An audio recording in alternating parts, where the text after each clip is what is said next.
بسم اللہ الرحمن الرحیم۔ خطیب پاکستان حضرت علامہ مولانا حسنات احمد چشتی صاحب دامت برکاتہم العالیہ نے ایک محفل میں ایک ناچا ٹاپا گروپ کے ایک تفصیلی اور مجلسی نعت خوان ریحان روفی جو اکثر مجلسوں میں جاتا ہے اور اس کے کلام جو ہیں وہ خلاف عقیدہ اہل سنت ہوتے ہیں، رافضیوں کے نظریات وہ بیان کرتا ہے۔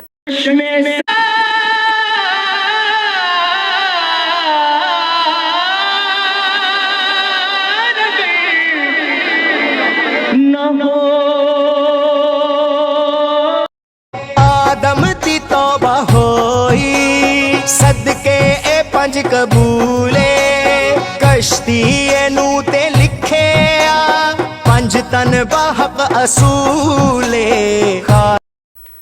تو اس کو دف کے ساتھ نعت پڑھنے سے آپ نے روک دیا، یا آپ نے اپنی جرأت ایمانی اور غیرت ایمانی کا مظاہرہ کیا۔ قبلہ میں گزارش کرنی تھی کہ میں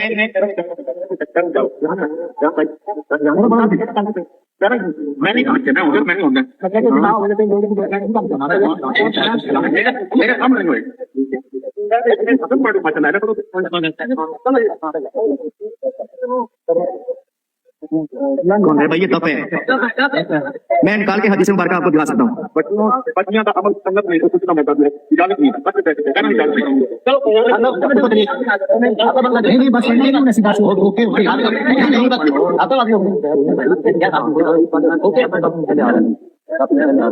ویسے جو ماحول ہے مینوں امید نہیں، کیونکہ ماحول دس رہا ہے کہ تسی انٹرٹینمنٹ کرنا آئے ہو۔ اللہ تبارک و تعالیٰ اس کی حضرت صاحب کو عظیم جزا عطا فرمائے۔ دوسرے علماء کو بھی چاہیے کہ وہ بھی یہی کام کریں۔ جس محفل میں اس طرح کا کوئی خلاف شرع کام ہو، خلاف عقیدہ اہل سنت کوئی کلام پڑھا جائے، کوئی عقیدہ بیان کیا جائے، تو وہاں اس کو روکنے کی کوشش کریں۔ اگر نہ رکیں تو اٹھ کے چلے جائیں۔ یہ اللہ تبارک و تعالیٰ پہ توکل کریں کہ اس نے جان اور رزق اپنے کنٹرول میں رکھا ہے، اس چیز کی فکر نہ کریں۔ سب سے بڑی بات ناچیز یہ کہنا چاہتا ہے کہ حضرت صاحب کو یہ بھی چاہیے تھا کہ وہ یہ چیز بھی اٹھاتے کہ یہ بندہ یہاں لینے کے آیا ہے، چونکہ یہ بندہ سنی نہیں ہے۔ اگر یہ سنی ہوتا تو کبھی بھی ابو بکر، عمر، عثمان، اما عائشہ صدیقہ رضی اللہ تعالی عنہم کے جو بے ادب گستاخ ہیں ان کے پاس نہ جاتا، ان سے مال نہ بٹورتا۔ چونکہ ایسے جو نعت خوان ہیں یا خطیب ہیں ان کا کوئی عقیدہ نہیں ہوتا، ان کا عقیدہ مال ہے۔ جس طرح حضرت صاحب فرما رہے تھے کہ اب لوگ علی اور مرتضیٰ کے جو منقبت ہے اس پر پیسے نچھاور کرتے ہیں۔ اگر تم حضرت علی کی منقبت پر کوئی پیسہ نہ دو اور حضرت معاویہ کی منقبت پہ پیسے گرانے شروع کر دو تو یہی لوگ حضرت معاویہ کی منقبتیں پڑھیں گے۔ تو ان کا کوئی عقیدہ نہیں ہوتا ایسے نعت خوانوں کا، تو اس کا بھی کوئی عقیدہ نہیں ہے۔ تو حضرت صاحب کو یہ بھی چاہیے تھا، یہ ایشو بھی اٹھاتے کہ بھئی یہ کیا لینے آیا ہے، یعنی جو بانیان محفل ہے، محفل کروانے والی جو انتظامیہ ہے، جو تنظیم ہے، اس کا کیا عقیدہ ہے۔ اگر تم سنی ہو تو یہ کیا لینے آیا ہے، اور اگر تم اس کے عقیدے والے ہو تو مجھے کیوں بلایا ہے۔ تو یہ ایشو بھی اٹھانا چاہیے تھا۔ اور ایسے جتنے نعت خوان ہیں، چونکہ جو بھی علماء جاتے ہیں محفل میں ان کے پاس اس محفل کا اشتہار ہوتا ہے، فلیکس ہوتا ہے، اوپر سارے وہ نام ہوتے ہیں، تصویریں ہوتی ہیں کہ کون آ رہا ہے۔ تو یہ پہلے یہ احتجاج کرنا چاہیے، یہ ایشو پہلے اٹھانا چاہیے، زور دینا چاہیے کہ یہ بندہ محفل میں آیا تو ہم نہیں آئیں گے، اور یہ بندہ نہیں آنا چاہیے، اسے کینسل کر دیں، چاہے وہ ایسا نعت خوان ہے، ایسا خطیب ہے۔ ہر عالم دین کو اپنا یہ جو ایک فرض منصبی اس کو ادا کرنا چاہیے، اللہ پہ توکل کرنا چاہیے۔ تو حضرت صاحب کو پہلے فلیکس دے کے بھی پوچھنا چاہیے تھا کہ یہ بندہ کیوں آ رہا ہے، بھئی یہ تو سنی نہیں ہے، اس کا عقیدے سنیوں والا نہیں ہے، اس کے کلام سنیوں والا نہیں ہے، یہ تو مجلسے پڑھنے والا ہے۔ اس ایشو کو بھی اٹھانا چاہیے تھا جو نہیں اٹھایا گیا، اور انتظامیہ اور بانیان محفل کا ذہن بنایا جائے کہ بھئی تم بھی نعت خوانوں کی طرح صرف شہرت کے لیے محفلیں نہ کروایا کرو، اللہ کے بندوں ثواب حاصل کیا کرو، کوئی دین کی خدمت کرو، عقیدہ اہل سنت کی خدمت کرو۔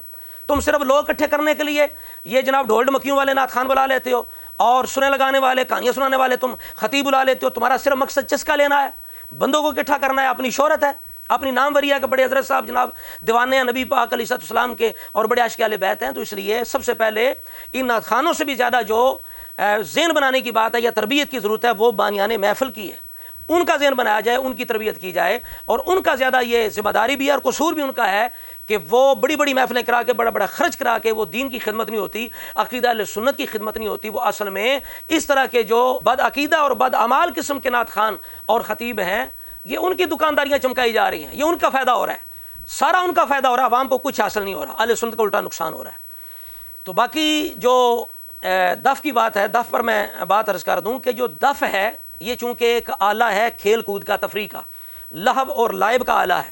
اور سید عالم صلی اللہ تعالیٰ علیہ وآلہ وسلم نے جب ہجرت فرمائی تو مدینہ شریف کا جو کلچر تھا، ماحول تھا، تہذیب تھی، اس کے اندر یہ عام یعنی خوشی کے موقع پر یا اعلان کے لیے یہ دف بجایا جاتا تھا. اور بجانے والے کون ہوتے تھے؟ آزاد عزت دار گھرانوں کے مرد نہیں، آزاد عورتیں نہیں، بلکہ باندیاں یا بچیاں. یعنی وہ معاشرہ بھی سمجھتا تھا کہ یہ کسی باعزت بندے کا کام نہیں ہے. بچیاں بجاتی تھیں یا باندیاں. اب یہ جو کہا جاتا ہے جی نبی علیہ السلام مدینہ پاک آئے تو بچیوں نے دف بجا کے نعت پڑھی، طلع البدر علینا من ثنیۃ الوداع. تو میں کہتا ہوں کہ یہ تاریخ کی روایت ہے، اس کے اندر اگر دف بجانا آیا ہے تو یہ پکی بات نہیں ہے. کوئی بندہ صحیح روایت لے کے آئے یا اس واقعے کو بسندے صحیح ثابت کرے تو میں تو اس پہ یقین نہیں رکھتا کہ بچیوں نے دف بجا کر یہ نعت پڑھی ہوگی. اگر دف بجا کے نعت پڑھتی تو رسول اللہ منع کر دیتے. تو لہٰذا یہ چیز ثابت ہی نہیں ہے، تاریخی روایت ہے، اس کو کچھ صحیح ثابت کر کے دکھائے. تو ہمارے نزدیک یہ روایت ثابت ہی نہیں کہ بچوں نے دف بجا کر نعت پڑھی تھی. پھر مدینہ پاک میں نبی پاک علیہ السلام نے 10 سال گزارے، کوئی ایک صحیح حدیث دکھا دیں اس کے بعد کسی بھی صحابی نے، کسی بھی باعزت عورت نے یا کسی باندی یا بچی نے دف کے ساتھ نعت پڑھی ہو. کسی نے نعت پڑھی ہو، بچیوں نے پڑھی ہو، باندیوں نے پڑھی ہو، دف کے ساتھ نعت پڑھی ہو، کوئی دکھا دے. کوئی نہیں دکھا سکتا. پتہ چلا یہ پہلا واقعہ معتبر نہیں ہے، ورنہ 10 سالوں میں یہ پھر بھی یہ کام ہوتا، کسی اور مقام پہ بھی ہوتا، کئی دفعہ ہوتا، لیکن ایسا نہیں ہوا. تو ثابت ہوا یہ واقعہ معتبر نہیں ہے. اور صحابہ کرام کے نزدیک بھی دف کے ساتھ نعت پڑھنا جائز نہیں تھا. وہ اس کو مناسب نہیں سمجھتے تھے، عزت والا کام نہیں سمجھتے تھے، چونکہ عورتوں کے حکام اور ہیں، باندیوں کے حکام اور ہیں. جس طرح وہ سورہ احزاب کی آیت ہے، یا ایھا النبی قل لازواجک وبناتک ونساء المؤمنین یدنین علیہن من جلابیبہن ذلک ادنی ان یعرفن فلا یؤذین. کہ عورتیں نکلتی تھیں، باندیاں بھی اور آزاد عورتیں بھی جاتی تھیں رفع حاجت کے لیے. تو جو بدکار قسم کے مرد ہوتے تھے وہ کبھی آزاد عورتوں کو بھی چھیڑ دیتے تھے، یہ سمجھ کر کہ یہ بھی باندی ہوگی، چونکہ بظاہر ان کا جو لباس ہوتا تھا، وضع ہوتی تھی، اس میں کوئی خاص علامت پہچان نہیں ہوتی تھی.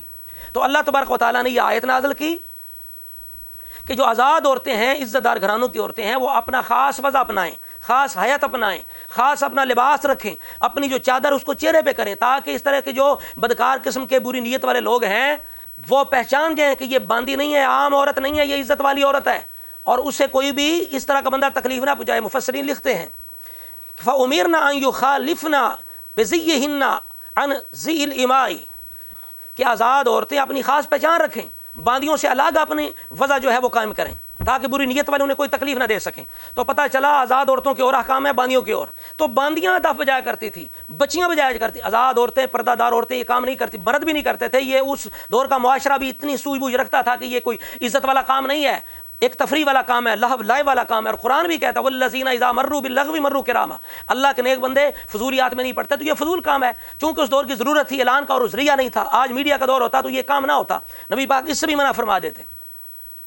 تو لہذا 10 سال کے اندر کوئی بھی ثابت نہیں کر سکتا کبھی بھی نبی علیہ السلام کی دف کے ساتھ کسی نے نعت پڑھی ہو. اب بخاری شریف کی جو حدیث مبارکہ ہے 4001 نمبر، وہ بالکل واضح ہے کہ ایک موقع پر بچیاں دف بجا رہی تھیں اور انہوں نے یہ مصرع پڑھ دیا، فینا نبی یعلم ما فی غد، ہم میں وہ نبی ہیں جو کل کی خبر رکھتے ہیں. تو قال النبی علیہ السلام لا تقولی ھکذا وقولی ما کنت تقولین. آپ نے فرمایا یہ نہ کہو جو پہلے کہہ رہے تھے وہ کہتی رہو.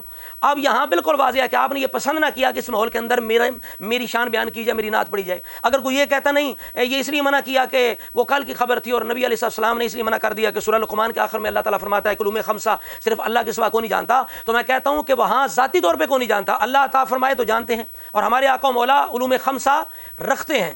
جس طرح کہ مسلم شریف کی روایت ہے کہ یعنی جنگ بدر سے ایک دن پہلے نبی کریم علیہ السلام نے بتا دیا کہ کون کہاں مرے گا. کانا یورینا مسارع اہل البدر، حضور نے ہمیں اہل جو مشرک مرنے والے تھے ان کے مرنے کی جگہ بتا دی بالامس، ایک دن پہلے. یقول ھذا مسرع فلان غدا انشاءاللہ، کہ فلاں کل یہاں مرے گا، اس کے مرنے کی جگہ یہ ہے. قال عمر فوالذی بعثہ بالحق ما اخطا الحدود التي حد رسول اللہ. جہاں رسول اللہ نے حد قائم کر دی وہاں کوئی بھی آگے پیچھے نہیں ہوا. تو پتہ چلا نبی علیہ السلام کل کی خبر رکھتے ہیں. تو لہٰذا یہاں واضح ہے نبی پاک نے اس لیے منع کر دیا کہ بھائی یہاں نعت کا ماحول نہیں ہے، ورنہ آپ منع نہ کرتے. اور اگر اس لیے منع کیا کہ کل کی خبر میں نہیں رکھتا تو واضح فرماتے، سورہ لقمان کی آخری آیات تلاوت کرتے کہ میں بھی کل کی خبر نہیں رکھتا. یہ اللہ تعالیٰ کی خصوصیت ہے. تو آپ کا وہ آیات پڑھ کر تردید نہ کرنا ثابت ہوتا ہے کہ اس وجہ سے آپ نے نہیں روکا، بلکہ اس وجہ سے روکا ہے کہ یہ نعت کا ماحول نہیں ہے، دف کے ساتھ میری شان و عظمت بیان نہ کرو، جو کہہ رہی تھی بس وہی بیان کرو. تو ساری گفتگو کا اصل یہ ہے کہ جو دف کے ساتھ نعت پڑھنا ہے یہ بالکل اہل سنت کے نزدیک جائز نہیں ہے، علماء اس کو منع کرتے ہیں چونکہ کھیل کود کا کام ہے۔ نبی علیہ السلام یہ ڈھول ڈمکے اور گانے بازوں کے جو آلات ہیں ان کو عام کرنے نہیں آئے، بلکہ اس دور کی ایک ضرورت تھی اعلان کرنے کے لیے، اور 10 سال کے اندر کسی صحابی صحابیہ نے دف کے ساتھ حضور کی نعت نہیں پڑھی۔ وہ جو پہلا واقعہ ہے بچیوں نے دف بجا کہتے نعت پڑھی، اس کو بھی کوئی ثابت کرے، ہمارے نزدیک وہ دف کے ساتھ بالکل پڑھنا ثابت نہیں ہے۔ اور علامہ صاحب نے جو کام کیا کہ جنہوں نے بڑی جرت کے ساتھ سر محفل، جنہوں نے نعت خان کو دف کے ساتھ نعت پڑھنے سے منع کر دیا کہ تو پڑھے گا یا میں یہاں بیٹھوں گا، تو لہٰذا یہ ان کی بڑی خدمت ہے۔ اللہ تبارک و تعالیٰ ان کو مزید جرت عطا فرمائے، اور باقی علماء کو بھی چاہیے وہ اسی جرت کا مظاہرہ کریں اور اپنے ماحول کے اندر ایسی جو محفلیں ہیں ان کے جو بانیان ہیں ان کی اصلاح کریں۔ سب سے پہلے ان کی اگر اصلاح ہو جائے تو سارا مسئلہ حل ہو جاتا ہے۔ اللہ تبارک و تعالیٰ کی بارگاہ میں دعا ہے مولا تعالیٰ ہم سب کو غیرت ایمانی جرت ایمانی عطا فرمائے، اور اس طرح کے جتنے بھی تفضیلی اور مجلسی نعت خان ہیں یا خلاف شرع حرکتیں کرنے والے جتنے لوگ ہیں، اللہ تعالیٰ ان کے ماحول سے اہل سنت کے عوام کے عقید و ایمانوں کی حفاظت فرمائے۔